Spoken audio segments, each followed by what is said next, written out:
प्रयागराज संगम प्रद्युमन पाठक ने संगम तट पर की गंगा आरती। प्रदेश देशवासियों की सुख समृद्धि की कामना, भक्ति में हुआ वातावरण।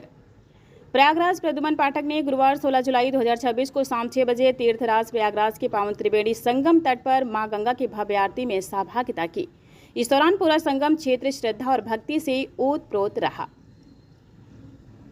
पाठक ने गंगा, यमुना और अदृश्य सरस्वती के पावन संगम पर विधिवत पूजा अर्चना की। उन्होंने इस अवसर पर प्रदेश और देशवासियों के सुख, शांति और समृद्धि की कामना की। आरती के दौरान पूरा वातावरण भक्तिमय हो उठा और श्रद्धालुओं ने हर हर गंगे के जय घोष किए। प्रद्युमन पाठक ने इस अवसर पर कहा कि त्रिवेणी संगम की दिव्य आभा और आस्था से परिपूर्ण यह क्षण मन को शांति, ऊर्जा और सकारात्मकता प्रदान करता है। उन्होंने जोर देकर कहा कि संगम की आरती केवल एक धार्मिक अनुष्ठान नहीं, बल्कि भारतीय संस्कृति, सनातन परंपरा और आध्यात्मिक मूल्यों का जीवंत प्रतीक है। उन्होंने मां गंगा, मां यमुना और मां सरस्वती से प्रार्थना की कि उनकी कृपा समस्त मानवता पर बनी रहे। महापौर ने सभी के जीवन में सुख, शांति, समृद्धि और उत्तम स्वास्थ्य की कामना की। उन्होंने समाज में सद्भाव, एकता और सकारात्मकता बनाए रखने तथा देश की निरंतर प्रगति की भी प्रार्थना की। इस अवसर पर संगम तट पर बड़ी संख्या में श्रद्धालु उपस्थित थे, जिन्होंने आरती में भाग लेकर पुण्य लाभ अर्जित किया।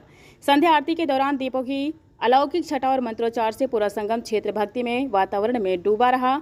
इस अवसर में बांध के बड़े हनुमान जी के बारे में भी काफी बातें बताई गई। संवाददाता अभिषेक दुबे की खास रिपोर्ट।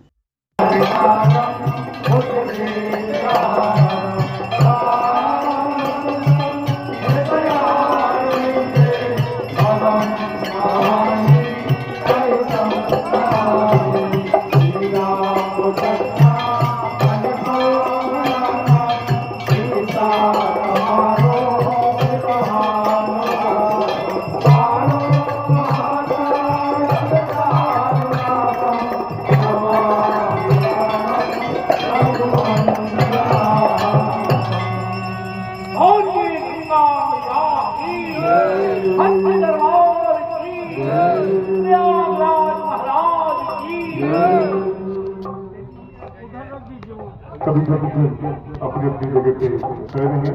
आरती सभी भक्तों के पास आ रही है। आरती के लिए आगे पीछे न दौड़ें।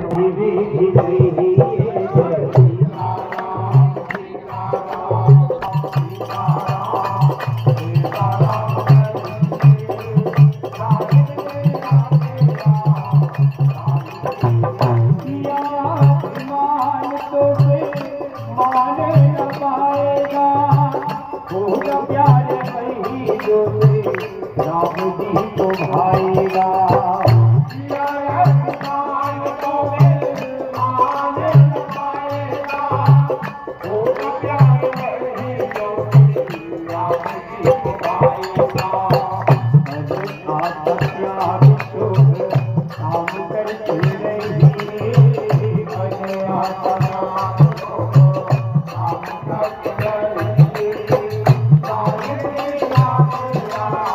मैं प्रयागराज में उपस्थित हूँ, जहाँ पे माँ गंगे की आरती हो चुकी है और यहाँ पे आरती का टाइम 6:30 बजे का है और आरती का समापन हो चुका है। हमारे साथ में एक भाई हैं, मैं उनसे बात करने की कोशिश करता हूँ। देखिए आरती को लेकर क्या कहना चाहिए?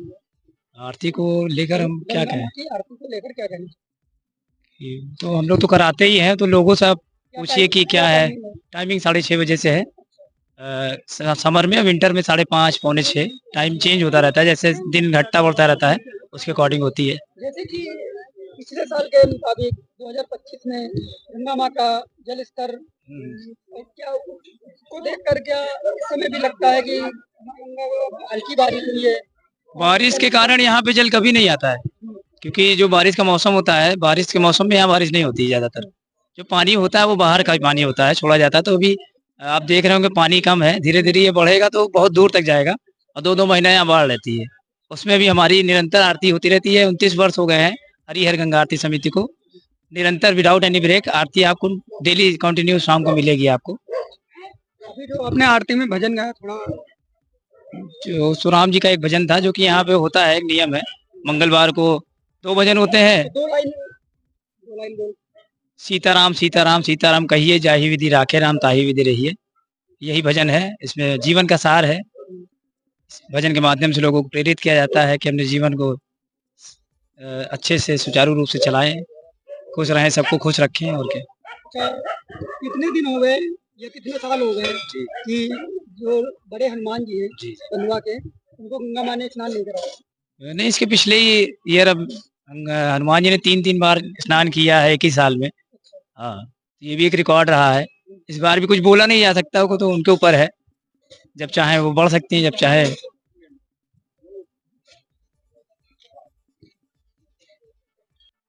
नमस्कार दोस्तों, इस समय उत्तर प्रदेश के मैं इलाहाबाद में उपस्थित हूँ, जो कि प्रयागराज नाम से काफ़ी प्रसिद्ध है। और यहाँ पे मैं संगम तट पे उपस्थित हूँ, जहाँ पे हमारे साथ में काफ़ी सारे लोग हैं। और यहाँ पे जो एक मानता है कि गंगा यमुना बिल्कुल अलग दिखती है, मगर इस समय बारिश का समय हो रहा है, जिसका प्रभाव, बारिश का प्रभाव काफ़ी ज़्यादा यहाँ पे नज़र आ रहा है। माँ यमुना माँ काफ़ी उफान में है। या कि पहले तो लेटेश्वर हनुमान मंदिर में वहाँ पे भी जल जाता था, मगर इस समय बारिश हल्का हुई है, जिसके कारण से काफ़ी, फिर भी नदी काफ़ी उफान में है। हमारे साथ में कुछ लोग हैं, मैं बात करने की कोशिश करता हूँ।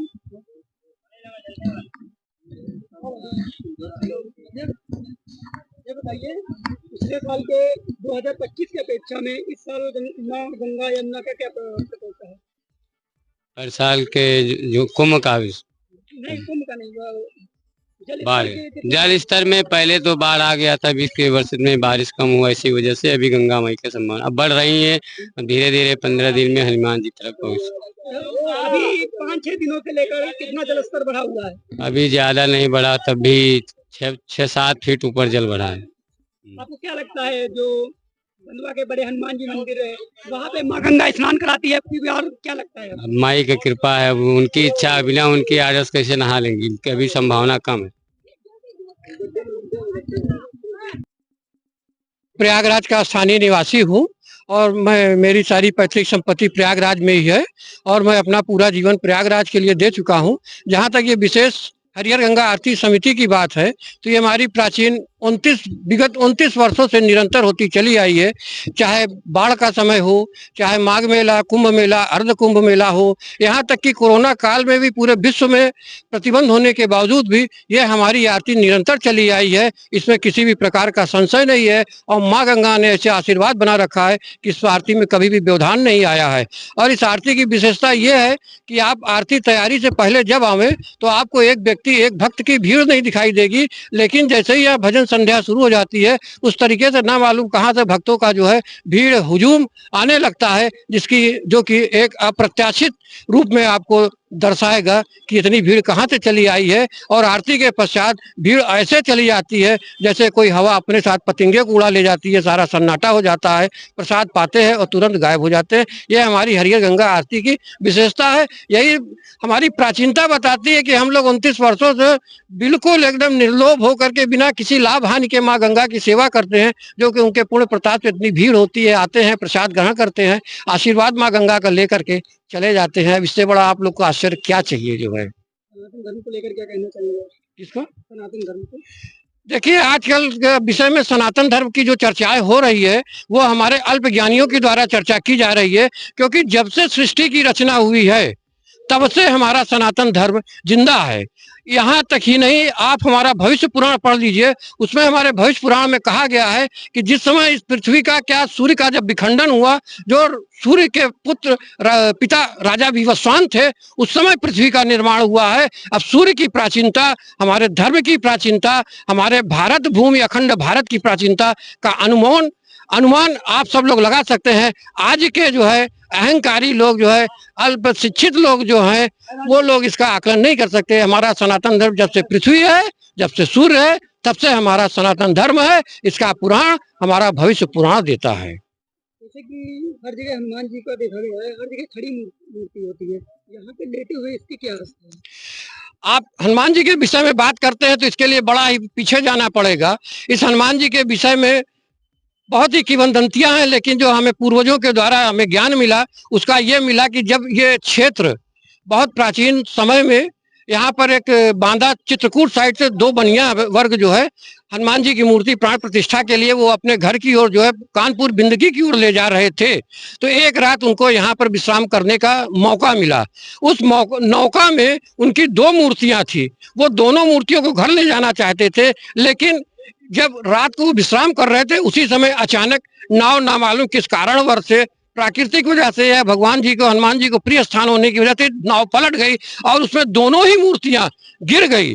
और जब सुबह उठा बनिया ने और देखा कि अरे हमारी एक नाव कहाँ चली गई है, एक नाव गांव, तो कुछ लोगों ने बताया कि देखो नाव डूब गई है तुम्हारी। कहे अरे मेरा उसमें बहुत बेशकीमती सामान लदा था, वो हमारा सब चला गया। कहे प्रयास करो शायद मिल जाए, तुम्हारा सामान यही होगा, प्रयागराज की महिमा में कोई सामान आपको जाएगा नहीं। तो उन बनिया ने यहाँ पे निषाद राजों की सहायता से देखा कि 2 मूर्तियां यहाँ पड़ी थी, उसको निकालने का प्रयास किया। तो जिसमें से एक मूर्ति तो निकल पाई, उसको नाव पे लादा। दूसरी मूर्ति के लिए प्रयास किया गया कि वो भी हनुमान जी की मूर्ति निकल आवे, लेकिन वो मूर्ति नहीं निकली। जो मूर्ति वहीं पे जितना निकालने का प्रयास किया गया, वो मूर्ति और नीचे होती चली गई, बैठती चली गई, लेटती चली गई। तो उस बनिए ने हताश और निराश होकर के कहा अच्छा जाओ महाराज, हम फिर कभी प्रयास करेंगे आपको निकालने के लिए। और वो नौका लेकर के फिर आगे को और दिन में बढ़ा। लेकिन कुछ ही दूर पे, यहाँ से प्रयागराज से कुछ ही दूर पे एक रसूलाबाद हमारा स्थान है, जो घाट लगता है, वो भी स्नान घाट है। वहां पे जाके वो भी नाव आपकी पलट गई। पलटने के बाद उसमें भी जो मूर्ति रखी थी वो भी मूर्ति गिर गई, सीधे एकदम चित होके गिर गई। हनुमान जी ने फिर रात को फिर उस बनिया को स्वप्न दिया कि जब मेरा एक भाई वहां पे नहीं जा रहा है तो हमारे जाने का क्या औचित्य है। वो भी मूर्ति वहां पर लेट गई। इस मूर्ति को बहुत प्रयास किया गया, मूर्ति नहीं उठ पाई, तो वो हनुमान जी वहां पर अपने आप को लेट गए। लेकिन फिर किसी ने ये प्रयास नहीं किया कि उस मूर्ति को सीधी खड़ी किया जाए या न किया जाए। आज भी वो द्रौपदी घाट बोला जाता है आज की तारीख में प्रयाग में, वहां पे आप चले जाइए, देखिए इससे थोड़ी बड़ी, हम क्षमा चाहते हैं, इससे थोड़ी बड़ी हनुमान जी की मूर्ति वहां पर आपको लेटी हुई मिलेगी, जो दोनों जुड़वा भाई है। ये प्राचीनता है हमारी हनुमान जी की। महाराज जी, धर्म बड़ा या कर्म बड़ा? धर्म से कर्म है, कर्म से धर्म है। जिस तरीके से ऋणात्मक और धनात्मक से विद्युत उत्पन्न होती है, उसी तरीके से धर्म उत्पन्न होता है कर्म से उत्पन्न होता है धर्म से। बिना दोनों पक्ष के लिए आपको आवेग, तरंग, करंट, आपको ऊर्जा नहीं मिलेगी। यह धर्म कर्म है।